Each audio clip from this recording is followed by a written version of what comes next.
everybody, listen up.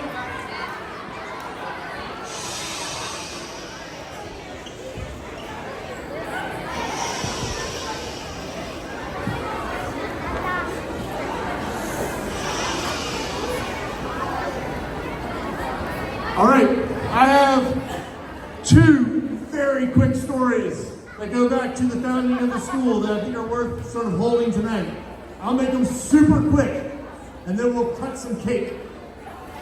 First story. One thing to know about our school is that we were founded by a group of parents who started about 6 schools at once. This was 25 years ago.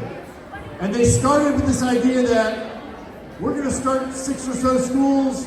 Some of them are not going to make it. But that's okay because we're entrepreneurial, we're experimental, and it's okay if some of them don't make it. And they thought, for a couple different reasons, that Woods would almost surely be the first to close. And probably wouldn't make it beyond 3 or 4 years. So one thing to celebrate now tonight is that although some of our brother and sister schools have closed, we're still here, 25 years going strong. So we're a school that folks thought might not make it, sort of counted against us, and when I look out, I see a Woods that's super strong and super healthy, so we're part of that. That's the first story.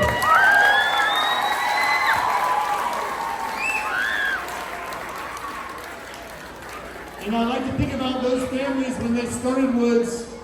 They were meeting at each other's dining room tables.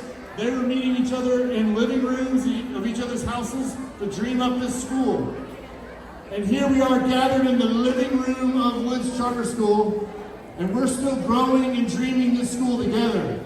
And it's not something that I do individually or you do individually, but we together in the living room of Woods are still building this school.